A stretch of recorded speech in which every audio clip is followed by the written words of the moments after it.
The Colts took care of business and are now just a win away from almost certainly punching their ticket to the postseason. Let's get to it. You are Locked On Colts, your daily Indianapolis Colts podcast. Part of the Locked On Podcast Network, your team every day.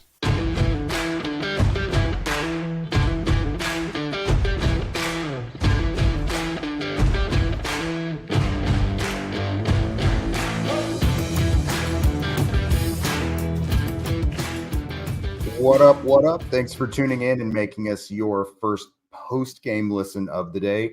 This is your daily podcast covering your Indianapolis Colts, part of the Locked On Podcast Network, your team every day. And today's show is brought to you by PrizePicks, the easiest and most exciting way to play daily fantasy sports. Go to prizepicks.com/LockedOnNFL and use code in all lowercase LockedOnNFL for a first deposit match up to $100.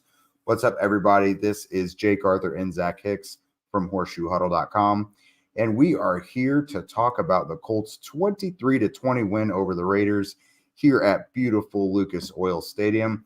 That moves the Colts to 9-7 now. Not much help from the rest of the AFC today when it comes to the playoff race.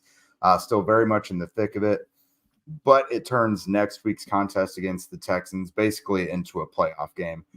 The Colts are it's not a certainty that they'll get in with a win, but if they take care of business, they're most likely going to go in there. But great news all around today. Offense, defense, special teams, everyone did their part. There was nothing extraordinary about this one, but in general, like we have come to find with the Colts, they just do enough to win. So Zach, what was the vibes on this one? How are you feeling now after this win? I feel pretty good. I mean, for the most part, it was a pretty uneventful day. I mean, the Colts jumped out to a 7-0 lead early in this game, and then it became 7-3. And then really after the Alec Pierce touchdown to put it to 14-3, this game never really felt in doubt. Like the Colts were ahead by like 2 possessions for a majority of the rest of the game. Obviously, it went down to 14-10 at one point. They kicked a field goal to go up 17-10, then up to 20-10. And then from there on, it was, there was some trading shots between both teams. But again, at the end of the day, the Colts kind of had this one in the bag for most of the day. It never really felt like the Raiders were too threatening overall. And even one of the Raiders touchdowns had to come down to just a boneheaded special teams mistake by the Colts to kind of gift them those points. So overall, I think it was a good game for the Colts. It could have been better. Obviously, defense could have played better. Offense could have done without that really weird spurt that they had in the first half where they were just going 3 and out, like after like all over the place, a lot of throws that just were not connecting. But overall, you can't complain too much about this. The Raiders have been a pretty solid team since they fired Josh McDaniels. Antonio Pierce has got that defense playing really good football. The Colts offense came out and had a really efficient day against that really good defense. They had 9.7 yards per attempt passing the ball, 4.6 yards per rush. Again, against this Raiders defense where if you look at how they've played since Antonio Pierce became the interim head coach, they've been a top 5, top 3 defense in football. And that includes a victory last week over the Kansas City Chiefs. And I know the Kansas City Chiefs are a little defunct right now, but they still came out and they shut down the Kansas City Chiefs. It's a good Raiders defense that the Colts were able to, for the most part in this game, kind of get what they wanted to on offense in this one. So really good bounce back game for the Colts. We've seen it all year with Shane Steichen where this team gets to these new rock bottoms and these new lows. And we think, oh my gosh, it cannot get better from here. But it does get better from here because every time the Colts come back the next week and they show why they're a well-coached team, why they are a team that is fighting for a playoff spot, because no matter what happens the week prior, the Colts have a really good short-term memory loss situation going. They get ready for the next game and they go out there and they get the job done. So well-coached game by the Colts. They did what they needed to in this one. And now we're looking at a potential playoff game next week for that win-and-in situation against the Texans.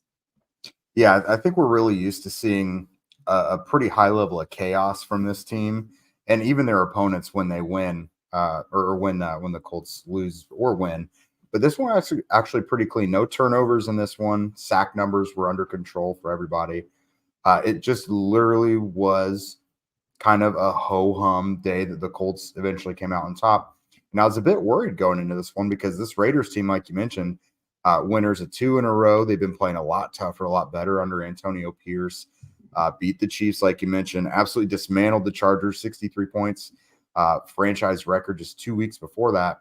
It felt a lot like the Bengals and the Falcons. Like that caliber of opponent, like not a world beater, but can definitely beat the Colts. And the Colts came out and took care of business. And it's good that this one is out of the way, because you could say 1 week at a time during the season, but there literally is only one game that matters now. There is no future beyond this next game if they don't win. So I'm really excited for this Texans game next week here at Lucas Oil. Again, the range of outcomes for the Colts, they could miss the playoffs or they could win the AFC South. Like it's going to be a wild ride next week. Jacksonville loses and then the Colts beat the Texans, and that's it. It's the AFC South Championship. So really looking forward to this one. I know about you too. I'm not ready for this season to be over. I want to keep covering games here at Lucas Oil. I want to cover a playoff game at home. I've not done that yet. Yeah, and I think it's been a really fun season for this reason alone, that the Colts have kind of been playing with house money all year. They're coming off a 4-win season last year. They have their new head coach where, expectations in year one, you don't need to go out there and make the playoffs, but it's great if you do. They also lose their quarterback, their franchise quarterback to start the season. But still, this team is winning games. They're in this position because of the coaching, because of how hard they're playing out there on Sundays. And yeah, I mean, no one wants to see the Cinderella story come to a close before the big dance. It's the playoffs. You want to get into the playoffs. In a one-game elimination playoffs, anything can happen. I'm not saying the Colts will be favorites by any means, but just get into the dance and see what happens out there. But before we close out the segment, I did want to shout out one of the biggest discrepancies in this game that really led to a Colts victory. And that was just the coaching advantage. I mean, you could see it in this rookie head coach that the Colts have in Shane Steichen, where, it came down to fourth down situations a lot of the time. There was a fourth down situation on the other side of the 50 where all day long the Raiders were punting on these 4th and 1s, 4th and inches. They were taking delay of games and they were punting, and it did back the Colts offense up. But at the end of the day, you need to keep your offense on the field to get points. And the Raiders kept taking the coward way out, for lack of a better term. They kept taking the coward way out on a lot of those drives and losing points as a result. Shane Steichen gets one of those chances there in the second half. They go for it without even a second thought, get the pass to Michael Pittman Jr., go down and kick a field goal to extend the lead. That's just exactly what you're getting out of Shane Steichen. You're getting a coach who knows what he's doing, a guy who can win those coaching matchups, especially against an interim head coach like Antonio Pierce. And, when you look at this game, this is probably two fairly evenly matched teams in terms of talent, in terms of what's going on out there on the football field. But the Colts were able to win this game primarily, in my opinion, due to that head coaching advantage they had. Shane Steichen was coaching circles around Antonio Pierce, and he was able to steal them some points, and ultimately steal them the victory in this one. So, next week, I really do think the Colts and Texans game is going to be not only for that playoff berth, but I think it's also going to be for the Coach of the Year award between DeMeco Ryans and Shane Steichen. I would love to see Shane Steichen come away with a victory, though, and lock up that award, because he has been fantastic for the Colts, and I'd love to see him get rewarded for it. So, yeah, that's a really good point about the coaching, because the whole reason that it never really got too interesting in this one, the Colts kept control, is every time the Raiders did something, the Colts responded. The teams combined for 4 scores in the fourth quarter. So every time that the Raiders did something, the Colts came back, whether it was, Matt Gay field goal, whatever, they always had an answer. And that was huge. So yeah, that will be interesting. I mean, I know, you got the 49ers, you got these other teams doing really well, but Shane definitely deserves all the consideration in the world for Coach of the Year. But we'll get back to more of that later. We're going to talk about the offense coming up here in a minute. Testing my skills on PrizePicks this football season is the most exciting way to play daily fantasy sports if you're me. If you have the skills, you could turn $10 into $250 with just a few taps. PrizePicks is really simple to play. I can make my picks and submit my whole entry in less than a minute. Quick withdrawals, easy gameplay. It's just really convenient. You don't have to wait on your money. There's not a bunch of red tape. You redeem what you earn basically right away. They've also got some really cool features on there. We've told you guys all about, combining, if you watch basketball and football, you could take players from both, mash them together, and PrizePicks makes it possible. Tyrese Halliburton and Michael Pittman Jr., for example, combined for 11.5 higher or lower than 3-pointers and receptions, really interesting stuff like that. So if you're new to it, go to prizepicks.com/LockedOnNFL and use code LockedOnNFL for a first deposit match up to $100. Again, that's prizepicks.com/LockedOnNFL and use code LOCKEDONNFL for a first deposit match up to $100. PrizePicks, daily fantasy sports made easy.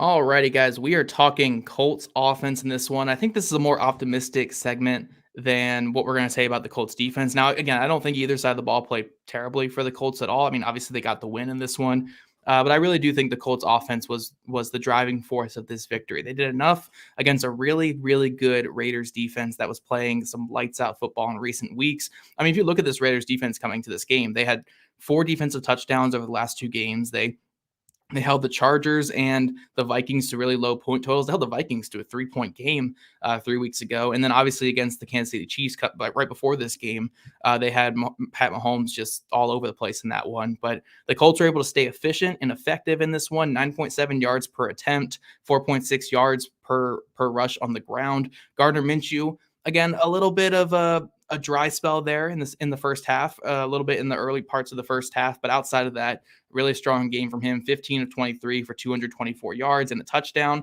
Had 2 completions of over 50 yards in this game too. So, look, if the Colts are getting this from Gardner Minshew, they can win football games. We talked about it all year, where if we're getting the turnover prone and the jumpy in the pocket version of Gardner Minshew, they're not going to win football games. But if they're getting this Gardner Minshew, the one that stays productive and effective and gets the ball out of his hands and takes the shots when he needs to, they can win football games with this Gardner Minshew. So, I know we've been hard on Minshew all season. Obviously, I mean, look, he's a backup quarterback playing for a team that's competing for a playoff spot. You're going to be hard on that because he's not going to be perfect, but this was a perfectly fine game from Gardner Minshew. This is what the Colts needed, and he was able to get the job done for the team to get the victory. Yeah, absolutely. I don't want to say impressed, but I was pleased with Minshew's performance. There really was only like one gaffe I could think of. Alec Pierce had a whole solar system around him on that one play, but it didn't matter. Ultimately, that he made right on that later, hooked up on the 58-yard or 53-yard touchdown, which is what you want to see. I mean, it was Pierce's only official target of the game because I think he had another one negated by a penalty. But you gotta take advantage of those. And they said that was a result of film study. They knew that Las Vegas was going to give them certain looks on those short yardage situations. They knew they were going to get single coverage, and that's exactly what happened. So that was a good result of knowing what was going to come as soon as they saw it. So definitely good. Jonathan Taylor, big day, 96 yards on the ground. And I think he was going to be due for a lot more, but he was kind of in and out of the lineup. I obviously was here at the game, so I didn't see the broadcast, but I heard it looked like he might have been pointing or favoring at his thumb a little bit. He was in the medical tent briefly.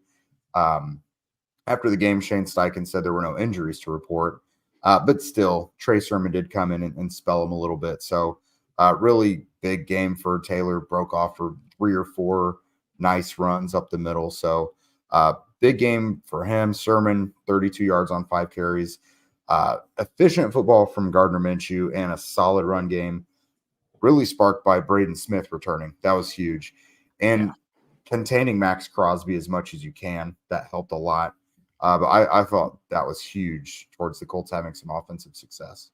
Yeah. And one thing I want to say about Jonathan Taylor is I feel like we're in this situation with him for the rest of the season where, you get this with a lot of players late in seasons where, look, they're healthy enough to play, but are they healthy? Probably not. Like, he's probably not fully healthy. I mean, he just had surgery on that thumb, 3-4 weeks ago.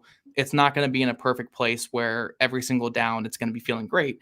So I don't mind them taking him out every now and then, getting him some breathers, getting a guy like Trey Sermon out there. But for the most part, leaning on Jonathan Taylor for most of the day. I mean, Taylor was the bell cow in this game, but Sermon came out there for a couple series, a couple downs, a couple looks, and was able to be effective as well. So there's no need to run him into the ground if you don't need to. I mean, look, if it came down to the wire and you needed Taylor on the field, he was going to be out there. But if you can get him some looks and you can get him some I don't know, some medication on the sidelines or even anything like that, I think it's a good, clean thing for him. And don't run him too much into the ground if you don't have to. But I thought Taylor had a good day overall. He was a problem solver in a lot of situations. He ran some effective and efficient football late in the game when the Colts had 11 straight runs yet again in this one. That run to win philosophy from Shane Steichen, we are seeing it on display yet again in this one. But yeah, the running game was good. Offensive line was back to being the offensive line. And like you said, with Braden Smith out there, there's no real weakness on the offensive line. So you can see that running game being more efficient. You can see pass protection overall. I mean, against a good pass rush of Max Crosby and Malcolm Kuntz, two guys that are playing some really great football. The Colts, for the most part, held their own in the pass game. So, I was really impressed by the Colts offensive line and obviously by these Colts running backs bouncing back and having a really strong day. Yeah, and another guy who got back on the field was Michael Pittman Jr., 5 catches for 46 yards. Not like a eye-popping day by any means, but you can tell Gardner had his security blanket back. Like when he needed to get something out quick, that is his guy he likes to do it for. And I mean, just 46 yards, but Pittman saw the bulk of the targets. Pierce led everyone with 58 yards and a touchdown, but like I mentioned, it was his only target. Josh Downs had 53 yards on just 2 catches, had a 50-yard connection. Again, a couple of explosives. We saw explosive Gardner Minshew in this one. But no, I mean, you can live with that. I mean, Pearson Downs leading and receiving, but Pittman getting you the chain moving receptions. Tight ends not super involved. 4 for 50 combined overall between Will Mallory, Mo Alley-Cox, and Kylan Granson. Mo had a drop. Kylan had a drop. But overall, it was a fine day for the tight ends in general. Like, it was all right. I'm getting really impressed with Will Mallory, by the way. That is a guy who's getting stuff done. And it would be hard to say that he really hasn't been the Colts' best tight end over the last several weeks. He's been their best pass catcher for sure. He's always open and he does not drop the ball. Like if the ball is going to him, it's a catch. I love that about tight ends. It's the most important aspect to have as a tight end is just being that safety blanket where if you're targeted, it doesn't matter who's covering you or what the situation is, you're hauling that pass in. It's what, a guy on the other side of the field today, Austin Hooper, the tight end playing for the other team. That's what he's been able to do throughout his entire career and churn out a really long and effective career, not being the fastest guy, not being the greatest blocker, but every time that ball is thrown his way, he makes a reception. That's what Will Mallory is like to me, where, Mallory has a little bit more juice than Hooper ever had. But once that ball goes his direction, he's able to come down with it and make some things happen. So I love that Will Mallory's emerging in the pass game. Mo Alley-Cox had a fantastic game in run blocking, I think. On the Jonathan Taylor touchdown early on, he had the key block on the outside. And also the Colts wide receivers in the run game blocking as well. Alec Pierce and Michael Pittman Jr. on a couple of those toss plays were really paving the way in the run game. So hats off to those guys. But yeah, I want to talk Alec Pierce because look, Alec Pierce, every time Matt Ryan is in the booth, it becomes a huge day for Alec Pierce. I know that that's his guy up there, but I want Pierce to show out a little bit more in some of these other games too. Just pretend that Matt Ryan's essence is there in the stadium. And Alec Pierce will have a big day, but it's always great seeing Pierce get those deep balls because we've been saying on this show all year, we've had people who, break down film, myself included, all year showing clips where it's like, look, Pierce is wide open down the field a lot this year. Like, let's get him some targets. I'm glad that one of these schemed up deep shots worked and he was able to convert because if he went the whole game without a catch after that first one that was not thrown his way, that wide open Yankee call in the first quarter, I might have thrown something, but because he got his later in the game, got that 58-yard touchdown, his longest of his career, it kind of made up for it. But yeah, Alec Pierce, great job on that catch, did some good things out there and was a big part of the Colts victory. Yeah, overall, great day for the offense. Again, no turnovers. Huge thing. 3-point game, that really makes all the difference as well. Clean game, no turnovers. And I also, with how much under fire the officials have been around the league, and rightfully so, I felt like in general they let both teams play today. I didn't have any huge gripes about penalties either. So good job by the Colts offense to not shoot themselves in the foot too much with penalties or turnovers. Yeah, for sure. Now, coming up, guys, we're going to talk about the Colts defense and how it was kind of a mixed bag there on defense, but at the end of the day, they did just enough to help the Colts get the victory.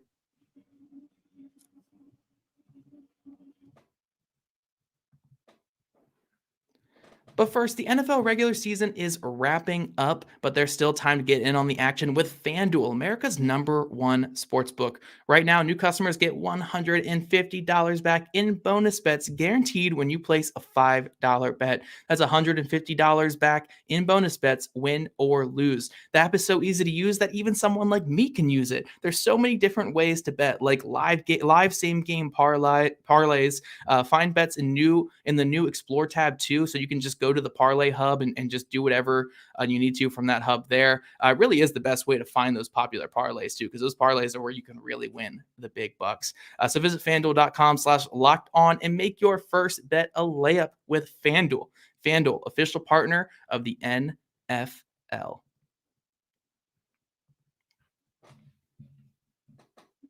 Alrighty, guys, we're talking Colts defense in the big victory over the Las Vegas Raiders here in Week 17. Colts win 23-20. Again, the Colts offense was more efficient, more effective, and the big reason why the Colts won. But there were several plays in this game for the Colts defense that really turned the tide. And before we get to some of the gaffes on defense, some of the mistakes on defense and stuff like that, we do need to acknowledge that this was a game where the Colts were starting a lot of new faces, a lot of young faces in their secondary. It was not the greatest starting lineup that you would see from the Colts secondary. They had rookies Jalen Jones and Juju Brents. They had Chris Lamons in the slot. They had Ronnie Harrison Jr., a linebacker, moved back to strong safety, and then Nick Cross making his first career start at free safety as well. This was a very, very depleted secondary. And again, they're going against Aiden O'Connell. So I get it. I get people saying that they should have been better against Aiden O'Connell, but to not get torched constantly with that lineup in your secondary, I'm calling that a win. I am calling that a win because that's not the group of guys you preferred out there when you looked at this season going into Week 1. You're never thinking, late in the year, these are going to be our 5 starters in the secondary. Yeah, I was pleasantly surprised. And I said before the game when we saw that Kenny Moore was going to be out, the Colts could really get weird with it, with what they decided to do. But the most straightforward thing would be to have Chris Lamons be the slot, because he was the next man up after Moore and Tony Brown during the summer. And they did that, but they also elected to replace Rodney Thomas as a starting safety. So whether that was just they felt in terms of chemistry or particular roles, free safety, strong safety, that's how they wanted it. Heck of a time to break that out when you're that short-handed. But no, I was pleasantly surprised. I thought these guys played with confidence. You're going up against Davante Adams, who is widely regarded as a gold star wide receiver over the last decade. Chris Lamons went after him. Juju Brents went after him. Jalen Jones. Now, they did give up a couple plays. I mean, Adams did score a couple touchdowns. And he did have a good game. But I'm big on corners playing with confidence, because it can turn into a huge train wreck when these guys are getting 6, 7, 8 receptions on them and they just totally fall apart. And these guys battle. They have a short memory and they're confident. So I really like that about those guys. And shoot, I mean, I don't know if you want to see that extensively moving forward. You hope Kenny Moore is back for this must-win game. Yeah, I'm interested to see if they keep Rodney Thomas on the sideline again next week. But shoot, they could have done a lot worse in this matchup. So I'm pleased with how this went. Yeah, and I do want to mention with the 2 young corners out on the outside, obviously not a perfect day by either player. Jalen Jones technically gave up both of those touchdown passes to Davante Adams. Now, they were contested on both of them, but what are you going to do against Davante Adams, in that situation? But I thought he was competitive all game, had a couple of mistakes, but he also had a couple pass breakups. And then Juju Brents on the other side, it was a very high and low type game for him, where I think he had like 3 pass breakups in this game, a couple on third down too, which were really big ones. But he also had that big coverage mistake on 4th down. On that 4th and 11, he also had a couple times where he left Davante Adams open on his side with coverage miscommunications. So not a perfect day from these guys, but I think when you're looking at the scope of this game and why the Raiders were able to score a couple points in this one, I don't think it really comes down to the secondary too much. I think the bigger issue, which we'll talk about here, is the pass rush. The pass rush just was not good enough in this game. The other guys besides DeForest Buckner were just not getting off their blocks at all. And that's not exclusive to one player. That's Samson Ebukam, who had a little bit of success early in the game, but faded down the stretch. Dio Dangbo, Kwity Paye, Tyquan Lewis had a couple good rushes, but late in the game when he was out there, didn't really get anything going. The Colts defensive line constantly lost all game long in the pass rush department, and that's the biggest reason why the Raiders were able to score some points. DeForest Buckner did his job, was fantastic in this game. If it were up to me, he'd get like 100 PFF grade because he was beating his guy on every single snap. He was basically the one hope there in the pass rush was, can he get some pressure? Can he get anything going there? But the Colts defensive line just wasn't good enough in this game, and they're lucky that they won against Aiden O'Connell and this Raiders offense is a little bit defunct and a little bit too conservative right now because this is not going to work against CJ Stroud next week. They need better pass rush production, and can't just rely on DeForest Buckner to get it all done for you. Yeah, but Buckner with a sack and 3 quarterback hits, obviously the most consistent player out there today. Tyquan Lewis had another sack as well. Just beat his man from his right end position, just one-on-one. That was a really good play.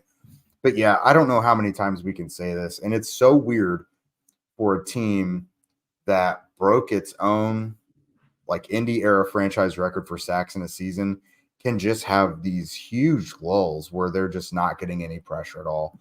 It's just the most odd thing, especially when they do truly have like 2.5 waves of pass rushers. Like, I don't know how they can do this. I mean, Houston it's probably going to be a little easier matchup. You and I talked about it earlier.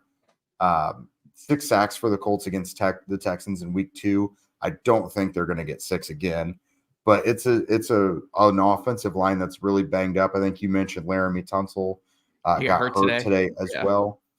A little bit of a break for the Colts, so they're not going to be able to have that lapse against CJ Stroud, like you said, because that's a guy who the clear offensive rookie of the year front runner and just been a lights out quarterback.